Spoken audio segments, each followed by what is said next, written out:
Elizabeth I was born on September 7, 1533, at Greenwich Palace to King Henry VIII and his second wife, Anne Boleyn.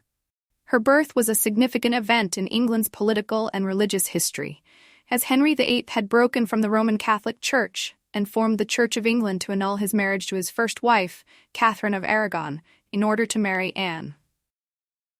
Elizabeth's birth was meant to secure the Tudor succession, but as a girl, she was seen as a disappointment, as both Henry and Anne had hoped for a male heir.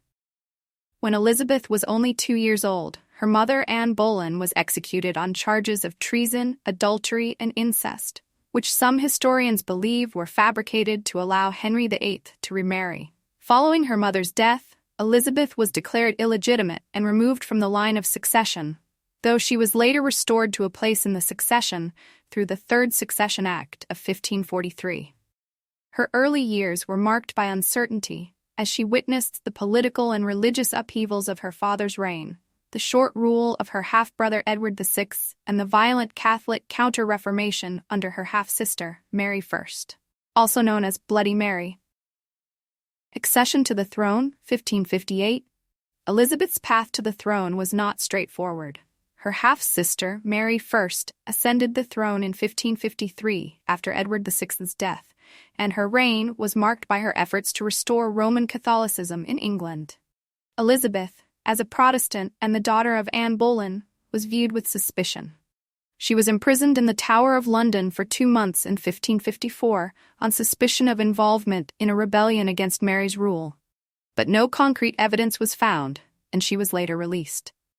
When Mary died childless in 1558, Elizabeth became queen at the age of 25. Her accession was greeted with enthusiasm, as many saw her as a symbol of hope for a stable and prosperous England, particularly after the tumultuous years of her siblings' reigns.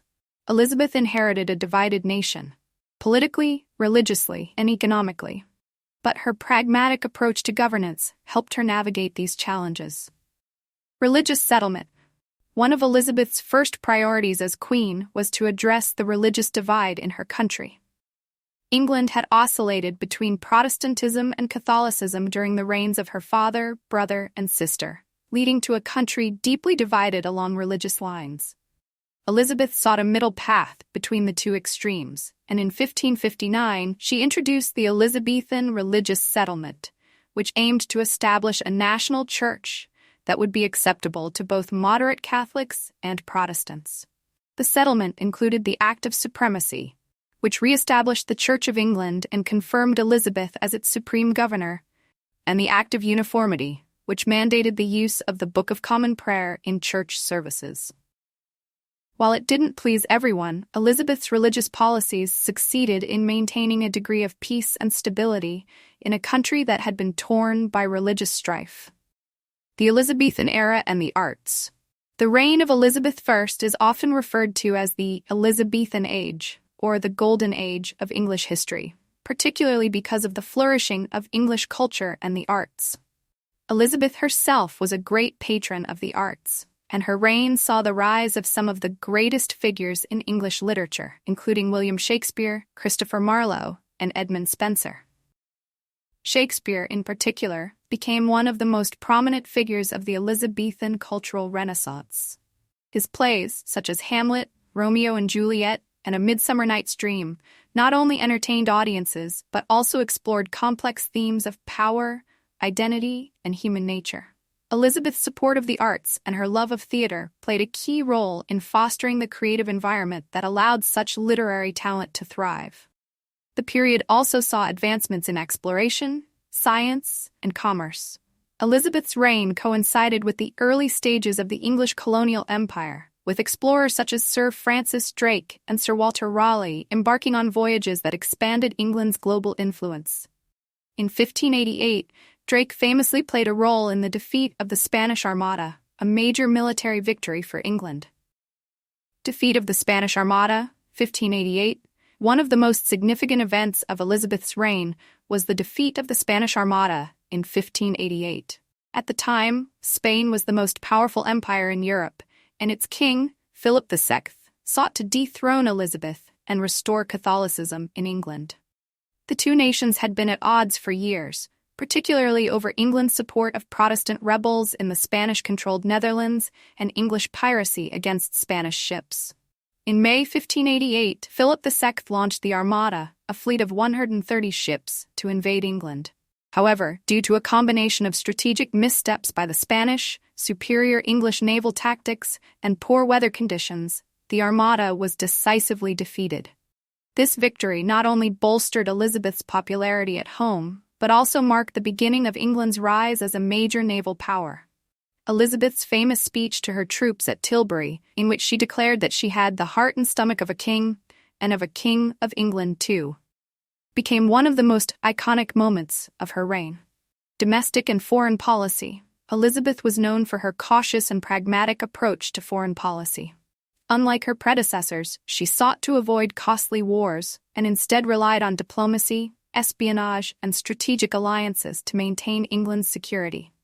Her decision to remain unmarried, despite numerous offers from European princes and kings, was a key aspect of her foreign policy strategy.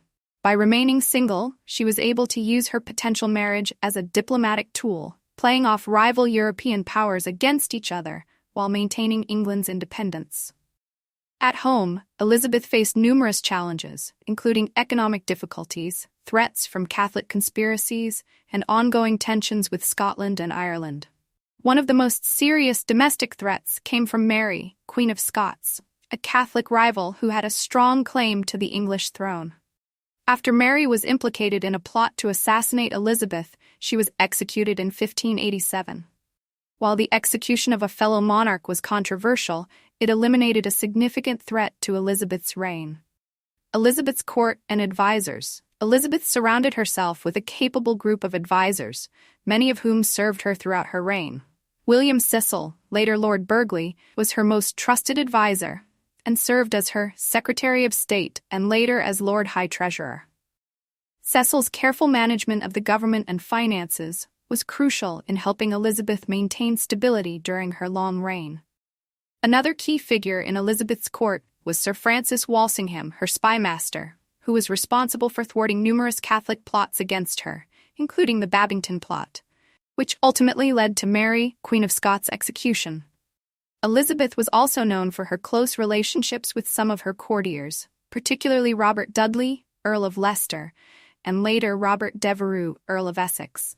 While there was much speculation about Elizabeth's personal life and whether she had romantic relationships with these men, she remained steadfast in her decision not to marry, earning her the nickname the Virgin Queen. Death and legacy, 1603. Elizabeth first died on March 24, 1603, at the age of 69, after reigning for 44 years. Her death marked the end of the Tudor dynasty, as she left no heir. She was succeeded by James VI of Scotland, the son of her cousin Mary, Queen of Scots, who became James I of England, thus uniting the crowns of England and Scotland.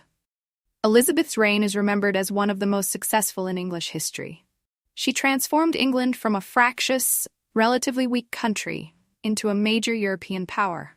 Her policies laid the foundation for the British Empire, and her support of the arts helped foster a cultural renaissance that produced some of the greatest works in English literature. Thank you for watching. Please subscribe our channel